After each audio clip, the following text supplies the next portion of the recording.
Happy midweek and mid-month po sa ating lahat. Ako si Benison Estareja.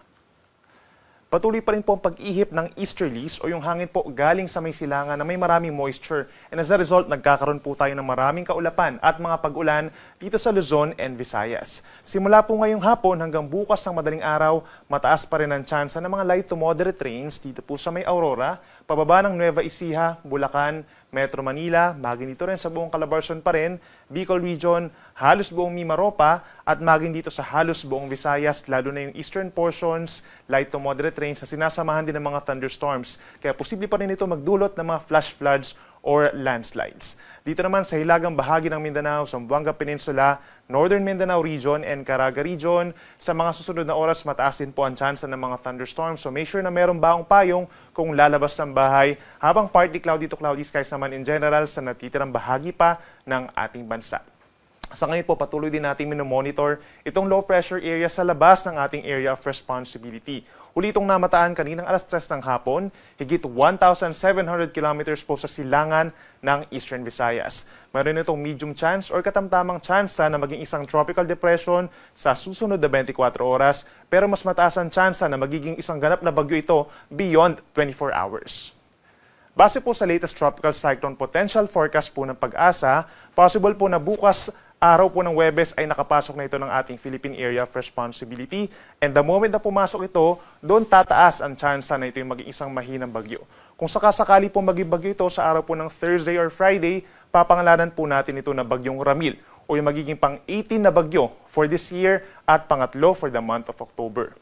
Sa araw naman po ng Friday hanggang Saturday, lalapit ang possible bagyong Ramil dito po sa may northern and central Luzon. At pagsapit ng Saturday hapon or gabi ay possible na maramdaman na nga ito sa malaking bahagi ng Luzon, kabilang na rin dyan ang Metro Manila. Saturday evening hanggang Sunday, babagtasin ng bagyo ang lalawigan ng Aurora and northern Luzon base sa ating latest track. And then possibly pagsapit po ng Monday and Tuesday, nasa West Philippines na ito at nakalabas na ng ating area of responsibility. Posible ba mabago yung senaryo natin regarding dito sa potential na bagyo, at meron pa rin tayong minomonitor na potential na low pressure area na mabubuo din po sa loob ng 6 na araw. Posible pa nga ito magbago, kaya lagi tayong tumutok sa ating mga updates.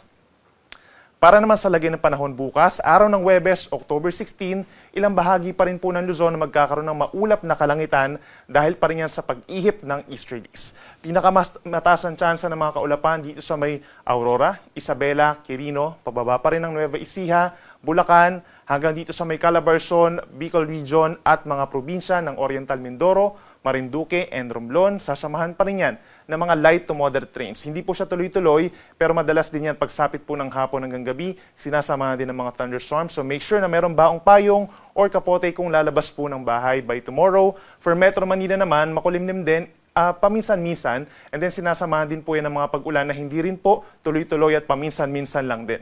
Habang natitirang bahagi po ng Luzon by tomorrow, asahan yung bahagyang maulap na kalangitan in general. Sinasamahan pa rin yan ng mga minsang kaulapan pagsapit po ng tanghali hanggang sa gabi, at meron din tsansa ng mga pulupulong mga pag-ulan or mga localized thunderstorms. For Metro Manila tomorrow, mula 25 hanggang 31 degrees, so medyo iinit na.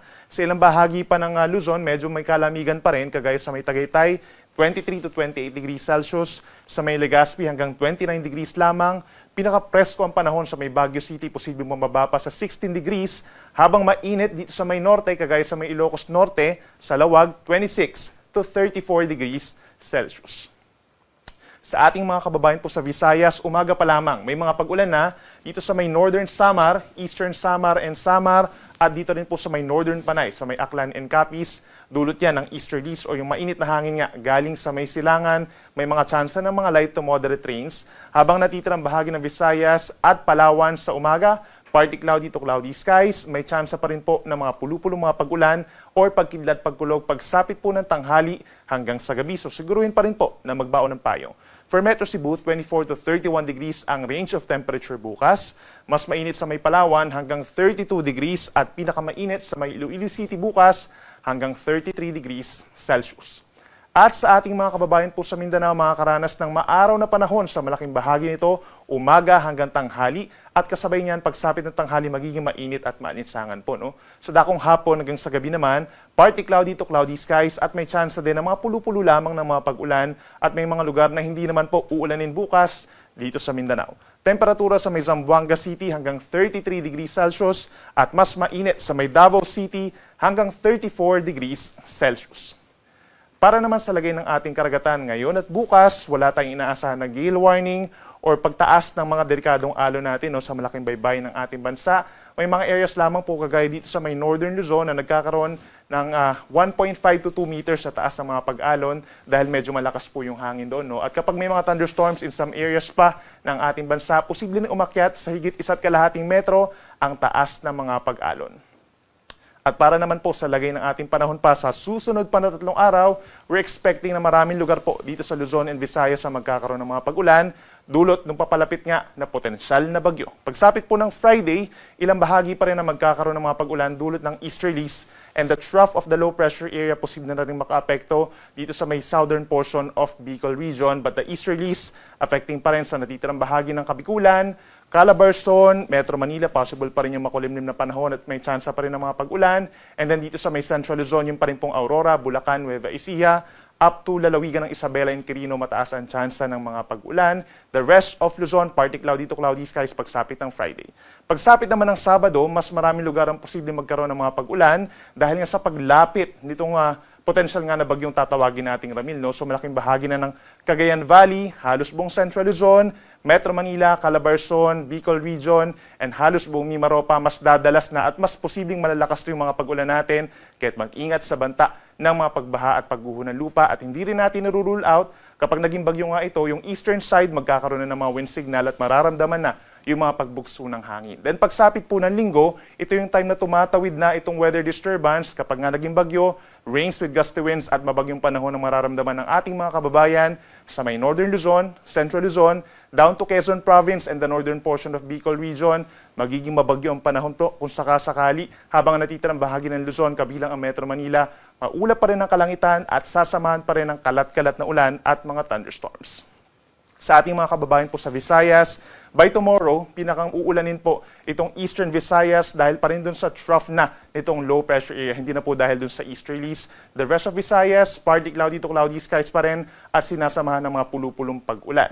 Pagsapit po ng Sabado, malaking bahagi na ng Visayas ang magkakaroon ng kaulapan, bunsod ng outer rain bands ng potensyal nga na bagyo. So aasahan yung mga light to moderate with the times heavy rains, lalo na sa may northern Samar and northern Panay, and mayroon tsansa lamang ng mga thunderstorms sa bandang ibaba ng Visayas. Then pagsapit po ng Sunday, bubuti ang panahon in many areas of Visayas, partly cloudy to cloudy skies.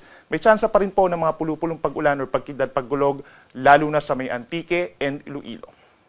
At sa ating mga kababayan po sa Mindanao na hindi naman po directly maapektuhan nitong sama ng panahon for the next 3 days from Friday hanggang sa katapusan ng weekend, we're expecting na magpapatuloy pa rin yung partly cloudy to cloudy skies. Madalas magiging maaraw naman po sa umaga hanggang sa early afternoon and then sa dakong hapon hanggang sa gabi, nagkakaroon ng mga kaulapan at mga pagkidlat, pagkulog o mga thunderstorms po, lalo na sa mga kabundukan dito sa may part ng Zamboanga Peninsula and Northern Mindanao. So make sure na meron pa rin daladalang payong, but in general, hanggang sa weekend, magiging maganda naman ang panahon, ideal sa pamamasyal at paglabas ng bahay. Ang ating sunset ay 5:36 ng hapon mamaya at ang sunrise bukas 5:48 ng umaga. Sa Manila Bay naman po bukas, ang high tide ay magsisimula 5:54 or 4:54 ng umaga at 1.05 meters na susundan ng low tide bukas 2:11 p.m. at 6 centimeters below sea level. Yung mga latest mula dito sa Weather Forecasting Center ng Pag-asa. Ako muli si Benison Estareja na nagsasabing sa anumang panahon, Pag-asa magandang solusyon.